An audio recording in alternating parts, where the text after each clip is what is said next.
Waalaikumsalam warahmatullahi wabarakatuh. Nah, sebelum kita mengawali pembelajaran hari ini, mari kita berdoa dengan membaca suratul Fatihah dalam hati. Berdoa dimulai.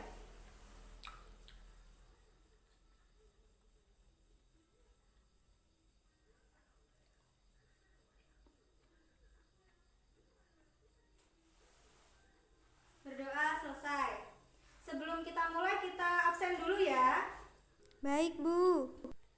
Naila, Ya, Bu. Rifki, Iya, Bu. Indah, Ada, Bu. Cincin Nadia, Iya, Galang.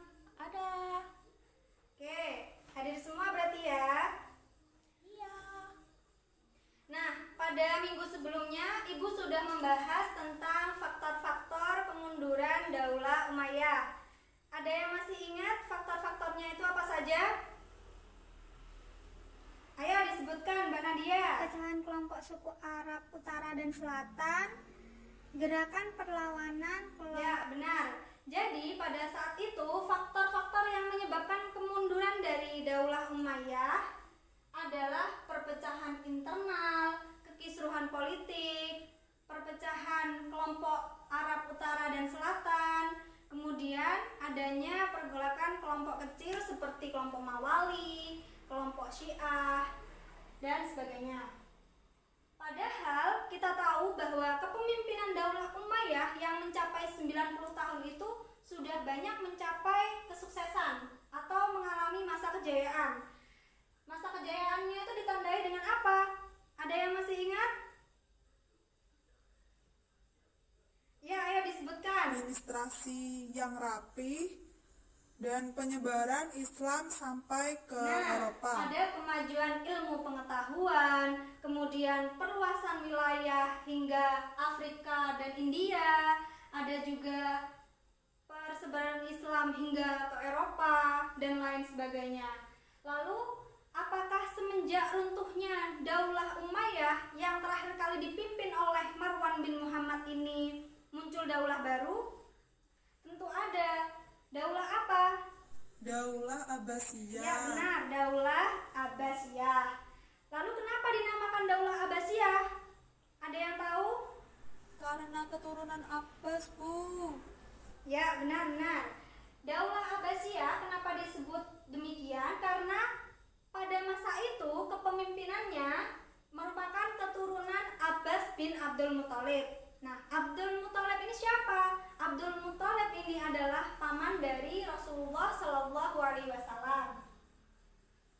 Pada saat itu, kekuasaan dari Daulah Abbasiyah ini lebih luas dibandingkan kekuasaan pada masa Umayyah yang meliputi wilayah Asia Barat, kemudian ada Asia Selatan, ada Afrika Utara, dan juga ada Eropa. Kemudian apa yang melatar belakangi proses berdirinya Daulah Abbasiyah ini? Nah, proses berdirinya Daulah Abbasiyah tidak jauh dari 3 tokoh yang berperan penting di dalamnya. 3 tokoh itu yang pertama adalah Ali bin Abdullah. Ali bin Abdullah ini adalah sepupu dari Rasulullah yang pada saat itu melakukan pergerakan untuk menyamarkan pergerakannya dan menarik perhatian masyarakat. Beliau mengganti nama gerakannya menjadi Gerakan Bani Hashim. Kemudian pada saat beliau masih berjuang dan belum sampai mencapai cita-citanya, beliau meninggal atau wafat di tahun 742 Masehi. Kemudian perjuangannya diteruskan oleh anaknya yaitu Muhammad bin Ali.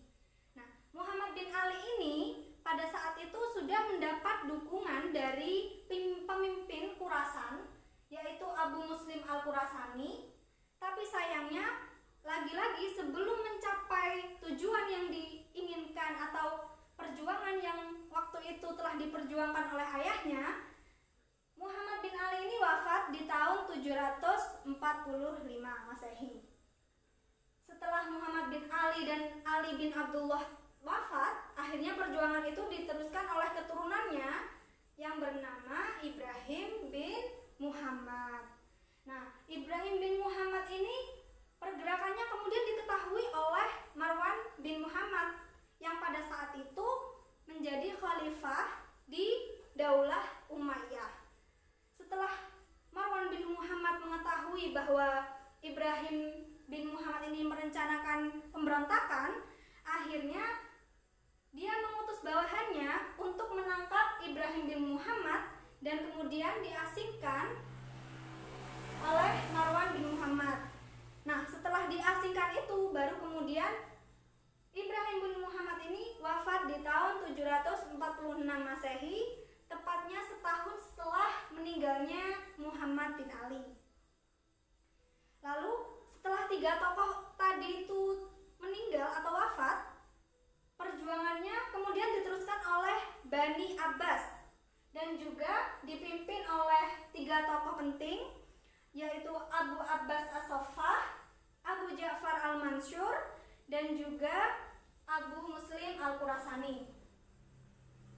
Nah, setelah itu, pada saat itu ketiganya ini mengepung Marwan bin Muhammad, kemudian mereka berhasil menangkapnya di kota Damaskus. Tapi kemudian Marwan bin Muhammad ini melarikan diri ke kota Yordania. Kemudian beliau akhirnya ditangkap di kota Fustat, Mesir. Nah, setelah ditangkap itu kemudian Marwan bin Muhammad meninggal, dan akhirnya sepeninggalan Marwan bin Muhammad ini akhirnya runtuhlah Daulah Umayyah pada saat itu. Nah, runtuhnya Daulah Umayyah ini kemudian menyebabkan berdirinya daulah baru atau era baru, yaitu Daulah Abbasiyah yang memimpin mulai dari 550 tahun. Pemimpin pertama dari daulah ini yaitu adalah Abu Abbas As-Saffah. Nah, setelah itu barulah kepemimpinan Daulah Umayyah ini mencapai berbagai prestasi dari mulai bidang politik, bidang sastra, dan lain sebagainya, masih banyak lagi. Lalu kira-kira hikmah apa yang bisa kita ambil dari perjuangan atau proses berdirinya Daulah Abbasiyah ini? Mungkin dari teman-teman ada yang bisa menjawab? Kegigihan para tokoh dalam memperjuangkan agama. Ya, jadi hikmah yang bisa kita ambil selain yang disebutkan Mbak Nadia tadi adalah untuk mencapai suatu cita-cita yang mulia atau kita ingin mencapai tujuan yang telah kita tentukan sejak awal, kita harus berjuang atau berusaha semaksimal mungkin. Karena terwujudnya suatu cita-cita, suatu misi, suatu tujuan itu tidak lain dari doa, usaha, dan tawakal yang telah kita lakukan. Nah, dari sini sekian penjelasan dari Ibu. Setelah ini kita bisa membentuk kelompok. Nanti ketua kelas bisa membantu untuk membagi ya. Kemudian di pertemuan selanjutnya kita akan melakukan presentasi per kelompok. Kemudian sekian dari Ibu, kurang lebihnya Ibu mohon maaf. Wassalamualaikum warahmatullahi wabarakatuh.